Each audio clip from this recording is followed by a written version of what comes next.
February 14, 1857, Hartford Weekly Times, Hartford, Connecticut. Meriam on the Mountains. Meriam, of Brooklyn Heights, the head clerk of the weather, has been on a tour to the White Mountains and boasts that he keeps warm up there, where the mercury congeals, with thin shoes and summer clothing. Here is his letter, communicated to the New York papers, on a tour among the mountains, February 3, 1857. On Saturday, we had a splendid snowstorm in the mountains. About a foot in depth of snow fell, and I was out in nearly all of it and enjoyed it exceedingly. This morning, the atmosphere is delightful. The temperature at Littleton is down to 24 degrees below zero. At Linden, it is at 18 degrees below, and at Danville, 12 degrees below zero. On the 23rd January, Saturday week, it ranged from 65 degrees below zero to 56 degrees and down to 32 below zero.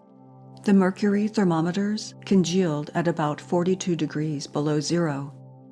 I have had a delightful time in the mountains with my thin shoes, weighing but 6 ounces each. I have warm feet, and with my summer dress, I have been 10-fold warmer than those who had fur coats on. I do not feel the least sensation of cold, nor have I in all my tour. The snow is deep, and I have been delayed in my tour by it, but I have enjoyed it the more. I have only time now to write briefly, but will write more at length when I can halt long enough to do so. Yours very truly, E. Meriam. April 10, 1857, Boston Evening Transcript, Boston, Massachusetts. The Weatherman. The New York papers are giving some particulars of the life and experience of Mr. E. Meriam, the famous weather reporter. The Evening Post says, Aristotle and Napoleon were sluggards compared with Mr. Meriam. For weeks, he allows himself but 2 hours sleep out of the 24, and 4 hours is the utmost extent of his indulgence. He rises every hour in the night to consult the 10 thermometers on the outside of his house.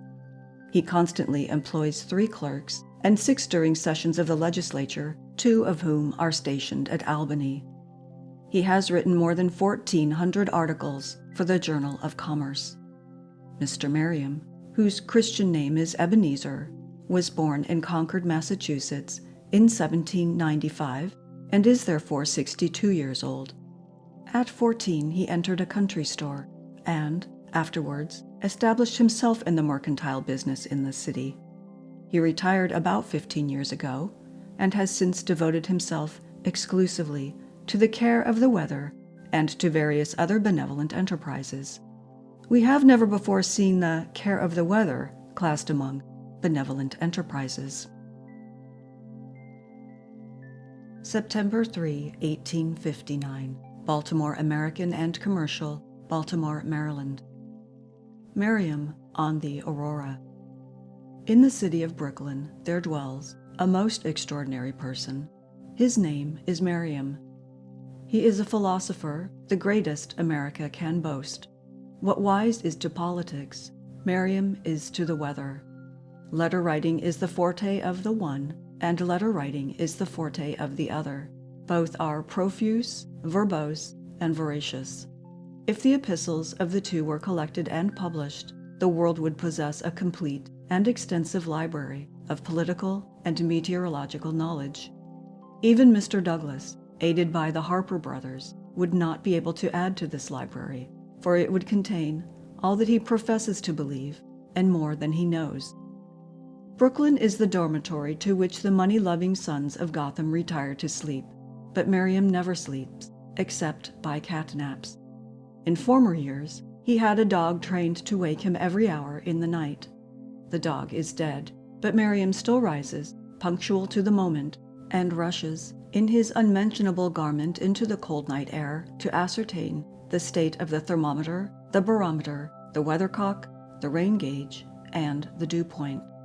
No change, however slight, in the weather escapes his vigilance.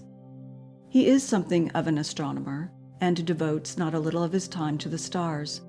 He dotes on electricity in all of its varied manifestation, and keeps a strict account of deaths by lightning, also by sunstroke, and perhaps by railroad accidents, although cars do not come properly under the head of meteorological phenomena. Volcanoes, earthquakes, rain and snowstorms, hurricanes and shipwrecks at sea are held to strict account by him. Indeed, everything not pertaining to that peculiar science which Messrs. Wise and Douglas have taken in charge is regularly entered in his daybook, or, more properly speaking, his day and night book. It is not quite clear that Meriam considers himself as running a letter-writing race with the eccentric governor of Virginia. Still, it is very certain that somehow or somewhy, the man of the weather has managed to keep pretty even, letter for letter, with the man of maneuver. But within a few weeks past, Meriam was distanced, apparently hopelessly distanced. Wise was ahead.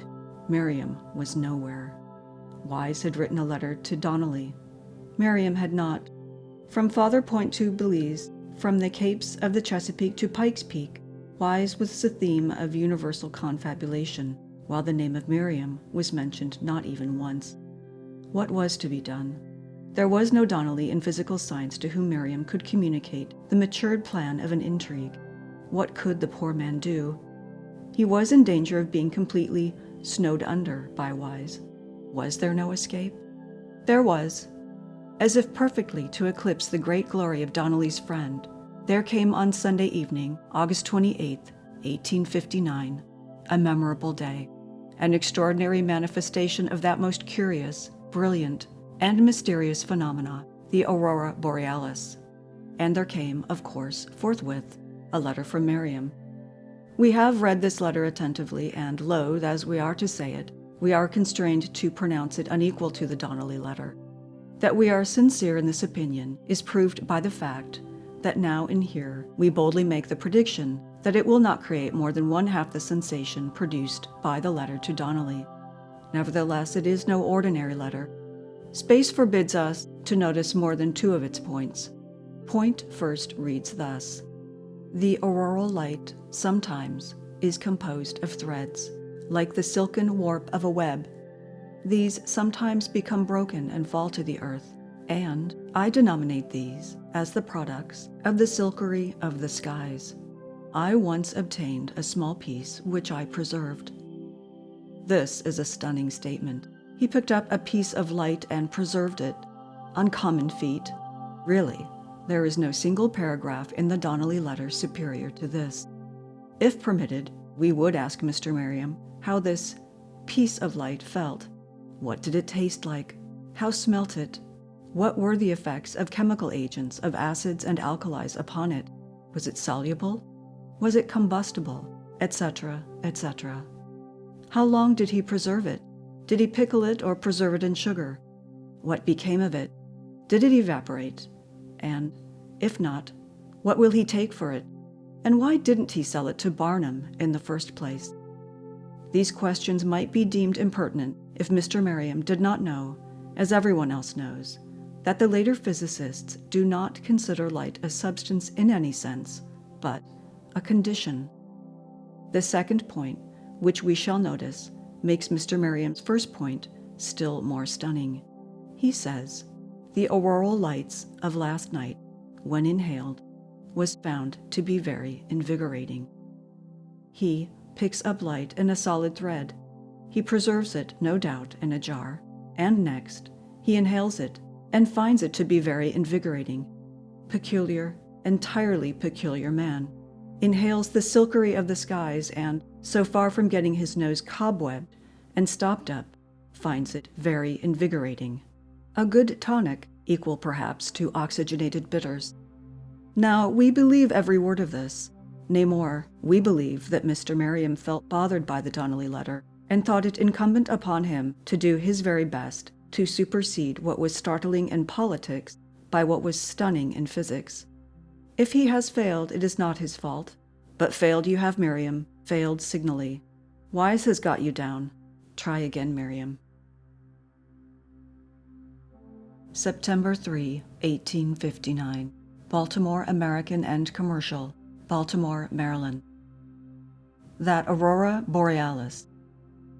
Since Mr. Meriam announced that the auroral light sometimes is composed of threads, like the silken warp of a web. These sometimes become broken and fall to the earth, and possess exquisite softness and a silvery luster, and I denominate these as the products of the silkery of the skies. I once obtained a small piece, which I preserved. A correspondent of the New York Post has received some by express, and subjected them to the following chemical analysis, which is published for the advancement of science. First analysis gave boreal spears of crystallized sunbeams of pale yellow color, intensely cold to the touch, and strong magnetic smell. Second analysis gave very minute spicula, orange color, appearing under microscope as splinters of rainbow. Last analysis, hairs of dog's tail. This is conclusive. Mr. Moonray's dog died a year since, and ascended to the third sphere, beyond the great cycle. Coming in contact with Canis Major, a terrible conflict ensued, which made the fur fly. In its fall, was converted into silk, and coming in contact with the rainbows and sulphur of lightning, hence its various colors. Mrs. Osgood, in one of her little poems, speaks of a lady who thought it would have been no more than a reasonable request of a chivalrous admirer had I asked for a rainbow to tie around my bonnet, upon which the Providence Journal says, whether the air damsel got it, or was told that she got it, all the same thing, or whether she was left to join the advocates of women's rights and to add her disappointment to the catalogue of women's wrongs, we are not informed. That the thing was possible, and therefore, when asked by a lady, was perfectly proper and reasonable, is abundantly proved by the letter from Mr. Meriam, the well-known meteorologist.